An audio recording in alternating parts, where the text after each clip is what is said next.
तर मंडळी, तुम्ही सुद्धा या मिनी वृंदावनला येण्याचा प्लॅन करत आहात तर ही व्हिडिओ शेवटपर्यंत बघा. मी तुम्हाला या मिनी वृंदावनची पूर्ण माहिती सांगतो.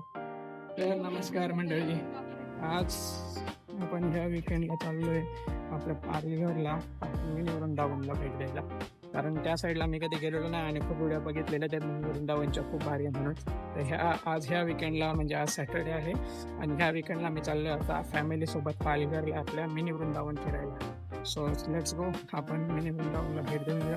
मी सकाळी लवकर जायचा प्लॅन होता पण घरच्यांना उरकायला उशीर झाला. मी येऊन गाडी वगैरे धुवून ठेवलेली, बट सगळ्यांना उरकायला थोडा लेट झाल्यामुळे आता ऑलमोस्ट 8 वाजले आम्हाला निघायला. सो आता गाडी काढतोय मी. सो आता सध्या मी आहे कामोठे हायवेला. हा मागे माझा भाऊ आहे जयेश, म्हणजे कझन गावावरून आलेला. सो त्याला बोललं चल तू पण आमच्यासोबत. आणि आता सध्या मी आपल्या ठाणे बेलापूर रोडला आहे. तर इथे थोडा ट्रॅफिक लागलेला, सिग्नल वगैरे इकडे ह्या रोडला खूप काम चालू आहे तर ट्रॅफिक चालूच असतं. तर आता इथून आपण जाणार आहे ठाणे आणि ठाण्यावरून आपला पुढचा रस्ता पकडणार आहे. विरारचा टोल प्लाझा क्रॉस करून इथे आम्ही आता नाश्त्यासाठी थांबलेलो. अख्ख्या रस्ता एकदम असा हायवे की मध्ये कुठे हॉटेल वगैरेच दिसले नाही मला, तर कुठे मध्ये थांबण्याचा प्रश्नच नाही आला. आत्ताशी आम्ही आता विरार क्रॉस केला डायरेक्ट आणि विरारच्या पुढे मी इथे थांबलो नाश्ता करायला.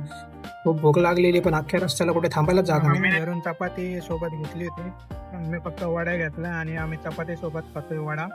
पाव नको बोललो, घरची आपली चपाती आणली मम्मीनी तर पाव कशाला घेत बसायचे.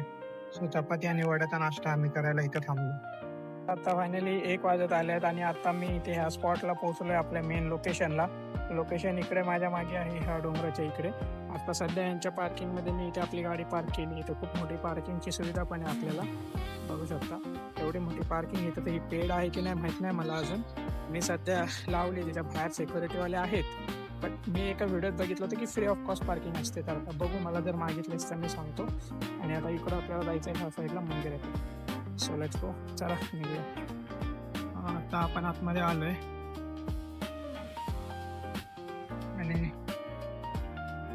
इथे हे मेन ते रिसेप्शन ऑफिस आहे. पहिले इथे जाऊन आपल्याला माहिती भेटते सगळी. आपण आता काही नेमके जाणार आहे नाही, हे तर हे भवन काम चला बघू. हे आहे आधी रिसेप्शन बॉक्स. इथे आपल्याला गेल्यावरती सगळी माहिती मिळणार आहे याच्याबद्दलची. तर आपण आधी इथे जाणार आहे. आतमध्ये आल्यावरती इथे एक हे रिसेप्शन बॉक्स ऑफिस आहे, जे की जर तुम्हाला इथे रूम घेऊन राहायचं असेल तर तुम्ही वृंदावनला राहण्यासाठी आलेला असाल तर इथे येऊन तुम्हाला रूमसाठी चेकिंग करायला इथे आतमध्ये जाऊन घ्यावं लागतं. बट आम्ही आपली 1 डे ट्रिपला आलोय तर आम्ही आता डायरेक्ट आतमध्ये एंट्री करतोय. मला पण माहित नव्हतं, मी आधी तिकडे केलं विचारायला. सो आता आम्ही डायरेक्ट आतमध्ये चाललोय. तिथून आपण आतमध्ये आल्यावर इथे तुम्हाला पहिली गोवर्धन गौशाला बघायला भेटेल. इथे आपण आपल्या हाताने आपल्या गाईला चारा देऊन ते बघू शकता, तुम्ही चारा घालू शकता गायांना. आणि गाई मातेचा आशीर्वाद घेऊन आपण पुढे मंदिर बघायला जाऊ. खूपच भारी आहे इथे गौशाला. इथून 20 रुपयाचा चारा घ्यायचा आणि तुम्ही इथे गायांना चारू शकता. तो इथे ही गौशाला आहे, चारा घेऊन गावांना चालू शकतो. तर आपण चाललोय पुढे. त्याला वृंदावन फॉरेस्ट बघायला जायचंय, जे की सरळ जावं लागणार आहे. आणि हे मंदिर इथे बाजूला आहे, ते आपण येताना बघूया.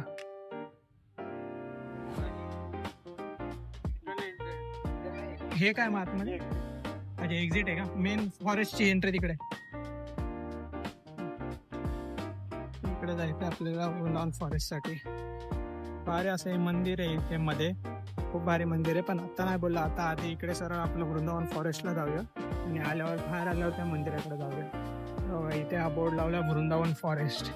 सो आता आपण सध्या वृंदावन फॉरेस्टला एंट्री करतोय. वृंदावन फॉरेस्टला एंट्री करताच पहिली मूर्ती आपल्याला बघायला भेटते इथे कृष्ण आणि बलराम यांची. सुंदर अशी पहिली यांची मूर्ती आपण इथे पाहिली आणि इथून आता पुढे बाकीचं आपण फिरायला चालू करतोय. आहे धेनुकासूर का उद्वार, काय ते उद्धार, सॉरी मला वाचायला थोडं मिस्टेक झाली. इथे सुद्धा मस्त अशी ही राधाकृष्णाची मूर्ती आहे. आणि इकडे हे काय आहे,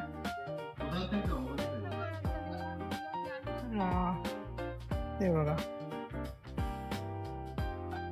ते आहे रावल.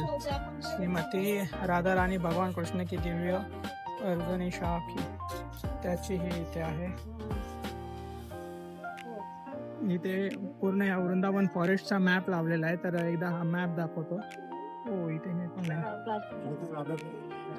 आणि हा मॅप बघूया आपण.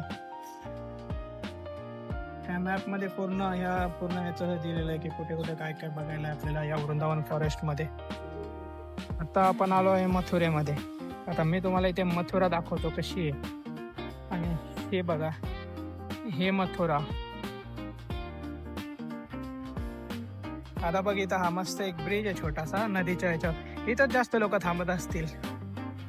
हा हे बघ, बोललं ना, हे बघ कसा असा मस्त इथं भारी ब्रिज आहे. इथे या नदीमध्ये एकदम मस्त अशी छोटे मासे पण आहेत. हा ब्रिजचा पॉइंट मला खूप आवडला इथे. हे बघ आपले मासे. काय खायला काय दे ना पण. वृंदावन फॉरेस्ट मधील हा नजारा खूपच आकर्षित होता, कारण मला तर खूप आवडला. मस्त असं पाण्याच्या मधोमध एखाद्या मंदिरासारखं शिखर आहे. तिथे खूप जणांनी फोटो काढायला गर्दी केली. मला तर खूप आवडला. बोललो आपण पण बघूया तिकडे. चला इथे आता आपण पण बघूया. काय इथे नाही ना इथे भारी एखाद्या मूवी मध्ये वगैरे बघतो आपण त्या स्टाईल मधला अगदी इथे भारीवाला मला बघायला भेटलाय. हे बघा खूप भारी असा स्पॉट. इथे ह्या दुसरा गोचरण लिहिला. ह्याचं फेस त्या साईडने इकडून हा एवढा दिसत नाही क्लिअर. इकडून दिसेल तो समोरून. इथे हा दामोदर लिहिला. दामोदर लिहिल्याचा काय अर्थ आहे मम्मी? काय काय नीट सांग काय अर्थ आहे? कृष्ण जेव्हा लोकांचे मटकीत पण लोणी खात होते तेव्हा त्यांना ते डोक्याला बांधून ठेवलं. अच्छा त्याचं हे असं आहे. कोणी बांधलंय हे? इथे हे नामकरण समारोह. ह्याचं काय मम्मी नामकरण समारोह म्हणजे? नाव ठेवलेलं इथं. हा की इकडे आता आपल्याला यमुना, गोवर्धन, नंदगाव आणि बरसाना बघायला भेटेल ह्या साईडला.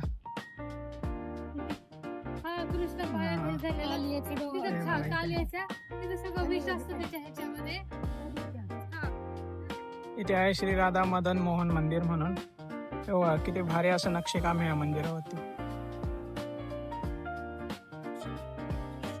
गोपिया का वस्त्रहरण ते म्हणजे काय तर इकडे वरती कृष्ण इथं झाडावर बसले. हे बघा काय भारी असं दाखवलंय की या नदीच्या किनारी इथे गोपियाचे वस्त्रहरण करताना कृष्ण दाखवल्या झाडावर बसलेले. इथून आम्ही इकडे इथपर्यंत आलो. आता आपल्याला परिक्रमा मार्ग इकडे सांगते. तर इकडे आता काय काय आहे, मान मंदिर, बरसाना, नंदगाव आणि गोविंद देव मंदिर आणि गोवर्धन. चला बघूया आता इकडे पुढे. हेच आहे इथे पहिलं दामोदर मंदिर. आलोय तो गोवर्धन. इथे गोवर्धन बघा कसं आहे खूप भारी. इथे गोवर्धनचा पूर्ण हे कृष्ण द्वारा गोवर्धन उठाला म्हणजे कृष्णाद्वारे गोवर्धन उचलतानाच हे पूर्ण भारी असं दाखवून होते. हा आहे गोवर्धन पर्वत. गोवर्धन पर्वतवर इथे कृष्ण बसले. इथे काय गिरिराज गोवर्धन. इथे आरती होते. ते दिलंय की श्रीरंग आरती सकाळी 7:30 वाजता, राजभोग आरती 12 वाजता आणि संध्या आरती 6 वाजता. इथे आहे हे श्री राधा गोपीनाथ मंदिर. मंदिरांचं स्ट्रक्चर खूप आवडलं मला असं.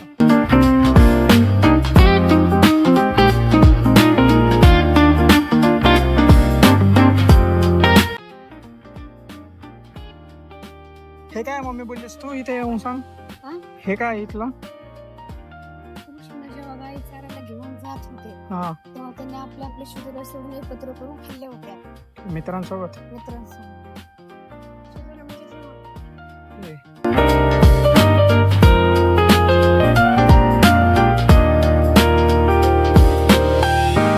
आणि इथे मी नंदभवनला चाललोय की तिथे नंदभवन मध्ये आपल्या कृष्ण आणि बलरामने आपले बालपण हे केलेले आहे.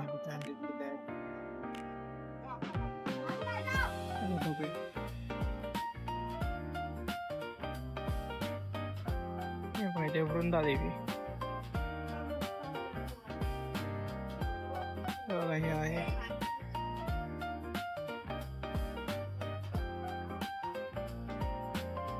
हे आहे बकासूर का उद्धार. काय उदित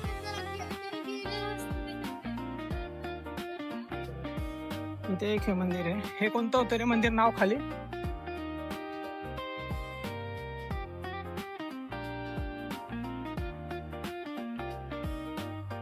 आद्यासुर का उद्धार.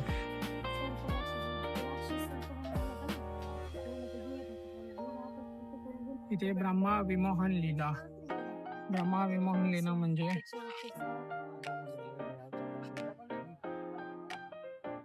ब्रह्मदेवाला ते इथे काय हे ब्राह्मण पत्नियों का कृष्ण और बलराम के प्रति स्नेह.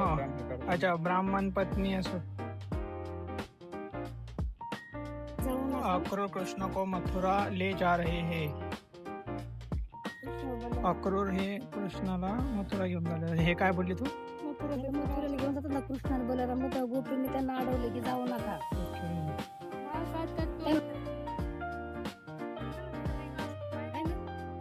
इथे ही शंकराची मूर्ती सुद्धा आहे मस्त अशी पाण्यात. इकडे जायचं आता आपल्याला खाली.